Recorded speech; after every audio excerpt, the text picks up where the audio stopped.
making his way to the glory ring, please welcome Ben Wallace.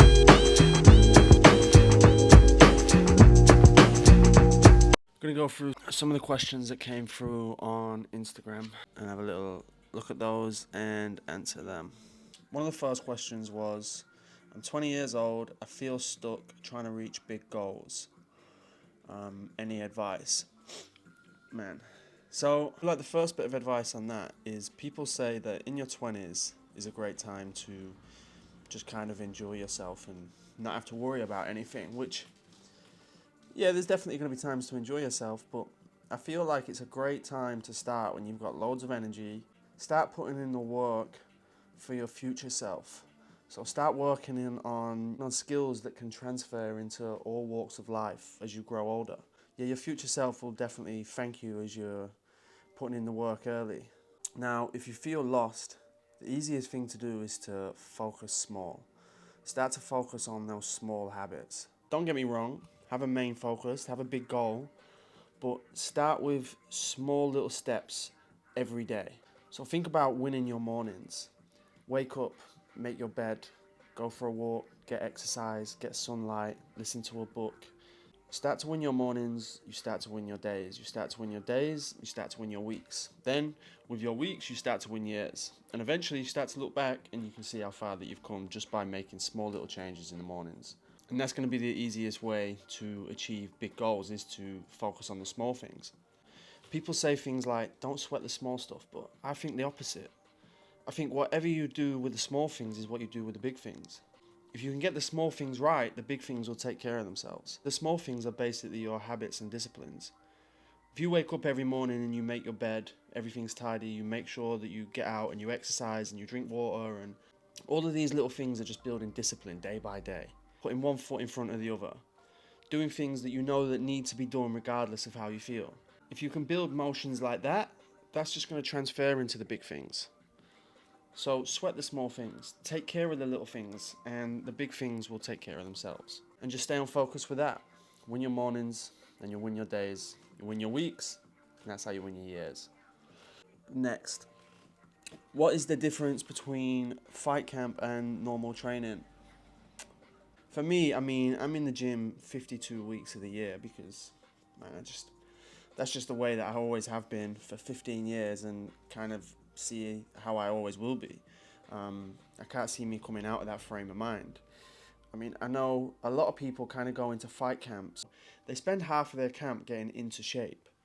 For me, that's not really what I want to focus on. I want to focus on, if I've got 8 weeks or 6 weeks getting ready for an opponent, I want to spend those 8 to 6 weeks focusing in on a game plan and sharpening those tools, the tools that I'm going to need to take him out.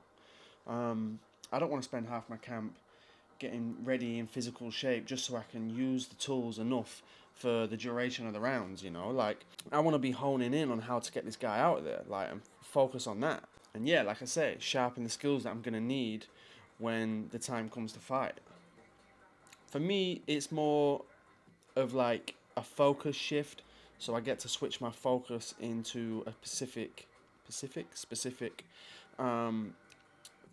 way to focus on what I need to be focusing on for that fight. The intensity rises, definitely. I get the green light to red light it a little bit more, which that is something that I've had to understand throughout the years, is not to live at redlining it. And kind of find balance, but the balance is still super obsessive.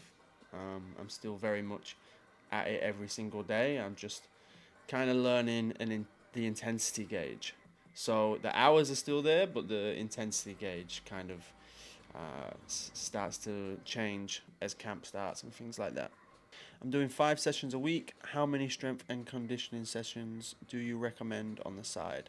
So I take it that means that you're doing 5 skill sessions like striking or jiu-jitsu or whatever it'll be. My strength and conditioning coach has me doing 2 to 3 sessions a week, depending on a few variabilities, but that's kind of the baseline. So I would look to work at that. My advice would be to focus on a program rather than just going in and doing things for the sake of doing them. It's a lot easier with structure. You can organize what you're doing. You can plan peaks through periodization, and that's kind of the way you're going to get the most out of it. If you struggle to know anything, my strength and conditioning coach is a guy called Jordan Webster. He offers online services, so you can reach out to him and have an elite personal coach at the touch of a button, man, or at the end of a phone call. So, yeah, if you want to jump on and get something more personalized, that's him. But if you just want to be in the gym, then I would recommend, 2 to 3 sessions a week and kind of gauge it and see how you feel. But have a plan. Like, don't go in and just wing shit. Like, have a plan. That's going to be your best way to grow. So the next question is, what's the fastest way to improve your striking overall as a beginner? So the fastest way that you're going to get better at anything is focused practice. So not just going in and doing things for the sake of it, but actually zoning in on what you want to improve.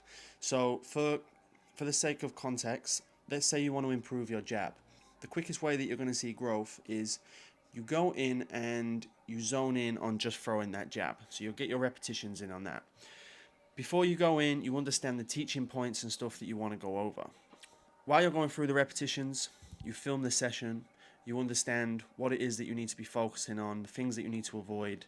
Then you also, when you've finished the session, you can rewatch the video, you can write down all the things that you're doing well, what you're doing wrong, break it all down, and then, because you've wrote all this down, the next time that you go in and you go to practice again, you can start off where you left. Rather than re-going through and learning the same things, you already know all the things that you need to focus on. So say your jab started to get real good, you could step on it, bring your feet with you, but your elbow was flaring out.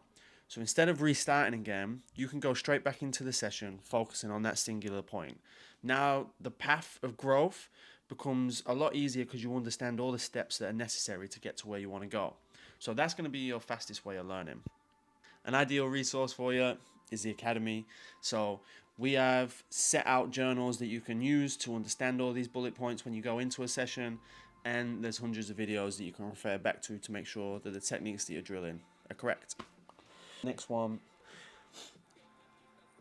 how to keep motivated when you have a shit job to focus on fighting.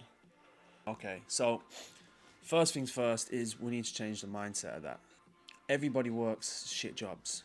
I didn't start being able to teach martial arts as a career from day dot. I've worked plenty of shit jobs. When I was getting ready for my first amateur world championship, I was working in an oil refinery, and I was working from 6 a.m. through to 6 p.m. Long travel there and back, horrendous hours, and then I'd go training at 7. I'd be absolutely exhausted, but that was just the necessity of the situation, that I knew needed to do that, and it was a part of the journey that I was on at the time. Now, I could sit and whinge and bitch about the job, or I could just get on with the things that I need to get on with and be grateful that at the end of all this, I can still train. There's many people that can't train. So first thing is we change the perspective and see how grateful we can be to be able to do the thing that we love, whatever time it is, whether it's after work, before work, whenever that time is, you're still grateful to be able to do the thing that you love. The second is, no job's really shit. It's your perspective of it. Your ideal job may be hell to somebody else, you know. So if you're not enjoying the position that you're in, the goal is then to see what you can take from it. Every job is going to teach you valuable skills that you can take and progress into a next job. Depending on what the job is, say that you're a customer service, it's going to teach you time management, it's going to teach you discipline to be there every time that you need to be there, communication skills, and your job is to then focus on these skills and try and improve them and become the best person at that in the store. That will get recognized, and if it doesn't get recognized, you're building foundations and skills that you can take into a next position.